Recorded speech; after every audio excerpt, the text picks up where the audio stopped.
ମୁଁ ଆଜ୍ଞା ନାରାୟଣ ଚନ୍ଦ୍ର ନାୟକ ଜଣେ ଶ୍ରମିକ ନେତା। ଆଜ୍ଞା ଆମେ ଏ ଏରିଆରେ ଜନ୍ମଗ୍ରହଣ କରୁଛୁ। ବ୍ୟାସଦେବଙ୍କ ମଠ ପାଖରେ ଆମେ ଜନ୍ମଗ୍ରହଣ କରୁଛୁ। ଆମେ ଏ ଯେଉଁ ବ୍ୟାସଦେବଙ୍କ ମଠ ସାଙ୍ଗରେ ଆମେ ପିଲାଦିନରୁ ଓତପ୍ରୋତ ଭାବରେ ଜଡ଼ିତ। କିନ୍ତୁ ଆଜି ମୁଁ ବହୁତ ଖୁସି, କାହିଁକିନା ମୋ ପିଲାଦିନ ଫେରିଆସିଛି ବୋଲି ମୁଁ ଭାବୁଛି। କାହିଁକିନା ବ୍ୟାସଦେବ ପରାଶର ଋଷିଙ୍କ ପୁଅ, କିନ୍ତୁ ବ୍ୟାସଦେବ ଯେଉଁ ଆଶ୍ରମ କରିଥିଲେ ଏଠି ଆମ ପିଲାଦିନରୁ ଦେଖି ଆସୁଛୁ ଶହ ଶହ ସାଧୁ ଆସୁଥିଲେ।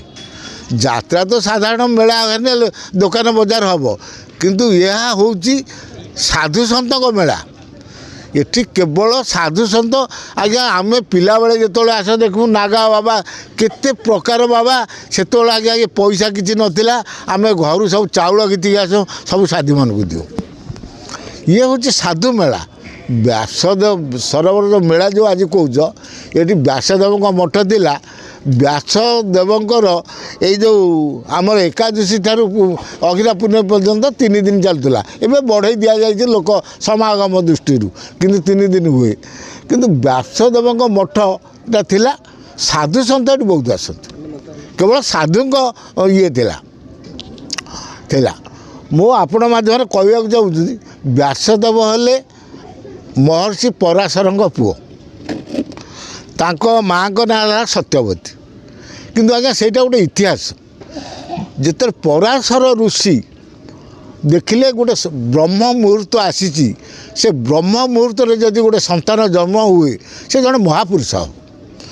ସେଇଥିପାଇଁ ସେ ଚିନ୍ତା କଲେ, ଏଇ ଯେଉଁ ସତ୍ୟବତୀ, ତାଙ୍କ ନାଁ ଥିଲା ମତ୍ସ୍ୟଗନ୍ଧା। ପ୍ରଥମ ନାଁ ଥିଲା ମତ୍ସ୍ୟଗନ୍ଧା, କାହିଁକିନା ସେ 8 ବର୍ଷ ଦିନରୁ ତାଙ୍କ ବାପାଙ୍କ ଦେହ ଅସୁସ୍ଥ ଥିରୁ ସେ ମାଛ ଧରିକି ଡଙ୍ଗାରେ ମାଛ ଧରୁଥିଲେ। ତେଣୁ ତାଙ୍କ ନାଁ ମତ୍ସ୍ୟଗନ୍ଧା ଥିଲା। ମାଛ ଧରୁଥିବା ଦୃଷ୍ଟିରୁ ମାଛର ଗନ୍ଧ ବି ତାଙ୍କ ଦେହରୁ ବାହାରୁଥିଲା। ଯଦି ଏକଥା ହେଉଥିଲା, ଯେତେବେଳେ ମହର୍ଷି ପରାଶର ଦେଖିଲେ ଏଇଟା ଗୋଟେ ବ୍ରହ୍ମ ମୁହୂର୍ତ୍ତ, ବର୍ତ୍ତମାନ ଯେଉଁ ପିଲା ଜନ୍ମ ହେବ ସେ ଗୋଟେ ମହାପୁରୁଷ ହେବ। ସିଏ ସତ୍ୟବତୀକି କହିଲେ ଯେ ମୁଁ ଏଇ ଗୋଟେ ବ୍ରହ୍ମ ମୁହୂର୍ତ୍ତ, ତୋ ଉରସରୁ ଯଦି ଗୋଟେ ପିଲା ଜନ୍ମ ହୁଏ ତାହେଲେ ସିଏ ଗୋଟେ ମହାପୁରୁଷ ହେବ, ତୁମେ କ'ଣ କହୁଛ? ସେ କହିଲେ, ବାବା ମୁଁ ତ 8 ବର୍ଷର ଝିଅ, ମୋର 8 ବର୍ଷର ଝିଅ, ମୁଁ ତ ବାଳୁତ, ମୋର ପିଲା କେମିତି ଜନ୍ମ ହେବ? ଦେଖନ୍ତୁ ଆଜିର ଯେଉଁ ଏଇ ଯେଉଁ ବିଜ୍ଞାନ, ସେତେବେଳେ ଜ୍ଞାନରୁ ବିଜ୍ଞାନ ସୃଷ୍ଟି ହେଇଛି। ମହର୍ଷି ଜ୍ଞାନ ବଳରେ ତାକୁ 8 ବର୍ଷର ଝିଅକୁ ବଡ଼ କରିଦେଲେ, ସତ୍ୟବତୀକି ବଡ଼ କରିଦେଲେ। କିନ୍ତୁ ସେ ଯେତେବେଳେ କେଉଟ ଘର ଝିଅ ମାଛ ଧରିଲେ ମତ୍ସ୍ୟଗନ୍ଧା ବାହାରୁଥିଲା।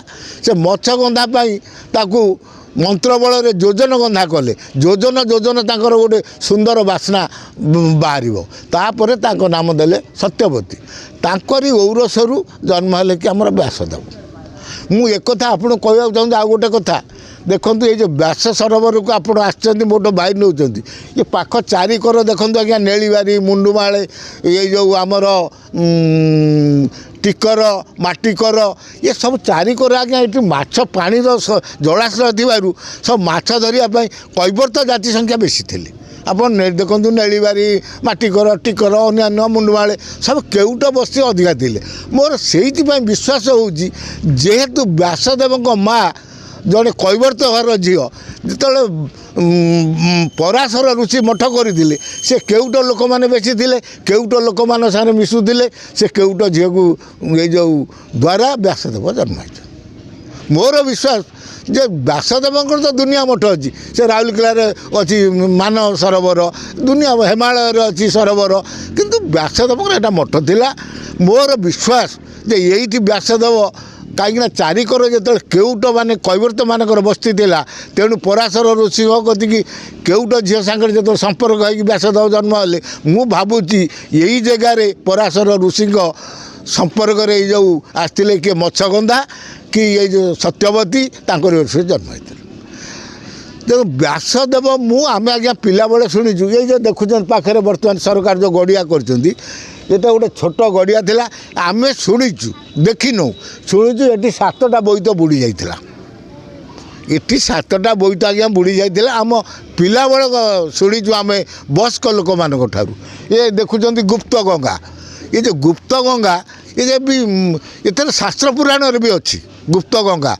ଏଠି ଆଜ୍ଞା ଆମର ଭାରତ ମାତା जे गोटे बुलूला देश जाकर सब तीर्थ पीठस्थल पानी आसिकी गोटे भारत माता कलश बुलूला आम पिला बेले भी आज देखीचु से गुप्त गंगारू भी पानी नहीं आज्ञा सब बड़ कथा हूँ आज्ञा आम शुणीचु देखिनु शुणा कथा जे काले आग काल सब तो एमती हंडा फंडा एमती किसी लोक मान नाला केवल जमीदार रजा मानकर थिला सेतबे जो जनकर गोटे शुद्धिक्रिया होता कि बाहर पर्व करूला सी आसी गुप्त गंगार जुआर रही नड़िया बाड़के कहूला मोर एति बासन दरकार काली मोर अमुक काम अच्छी आपड़ देवे से किंतु काले सब जिन बाहर बासन कुशल हंडा फंडा बाहर एमती किछि दिन पर दुष्ट चरित्र लोक कई से नहीं कि न फेरवा दृष्टि परठा बाहर एटा आम आज्ञा शुणा कथा किंतु वर्तमान सुधा आपड़ देखु आमर गुप्त गंगारे जो पुओ झील बह होती जी जीवन सरस सुंदर हाँपाई गुप्त गंगार जो कन्या जो मकट नाई कि बर जो मकट नाऊ पका कहीं ना जो पुओ झील मकट ये गंगा गुप्त गंगार पड़ने से जीवन सुख शांति उन्नत हम बोली ये गोटे कथा देखो व्यासदेव से आज्ञा हेले कौन वेद व्यास आज्ञा ये भारत में जिते वेद रचना करा जाइछि 18टा वेद केवल लिखिं व्यासदेव से ना वेद व्यास से तो महाभारत रचयिता व्यासदेव तो महाभारत रचयिता किंतु से 18टा वेद लिखिले बोलिकी व्यासदेव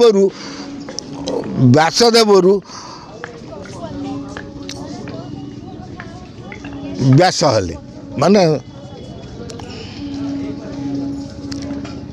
वेद व्यास कहला से व्यासदेव थे किंतु 18टा वेद लिखि वेद व्यास बोली कहला ये जड़े ज्ञानी मानी जो आज जदि महाभारत आम पढ़ुंट ताने व्यासदेव रचयितार महाभारत पढ़ुंट आज्ञा मुझे कथा कहूँ एटा आज्ञा साधु मेला किंतु आज मु पिला दिन को फेरी आसापी कहीं कहूँ जे ए वर्ष जो साधु मानक मेला मुझे देखिली जे जोटा आमर प्रकृति जोटा आम पिला दिन जोटा अनुभव करूँ व्यासदेव जड़े महर्षि तांकर एटी साधु मेला हुए आमर एकादशी ठारू अगिरा पूर्णिमा पर्यंत जे साधु मान आसती मझे किसी दिन आसिले किंतु मु भावुची व्यासदेवर आशीर्वाद ए वर्ष आउ बहुत ऋषि मेला आई आज देखो आज गोटे पवित्र दिन आज हूँ अघिरा पूर्णमी व्यासदेव पूजा आज पुणी प्रभु जगन्नाथ गज उद्धार बेश आज गज को जो उद्धार करते आज प्रभु जगन्नाथ गज उद्धार बेश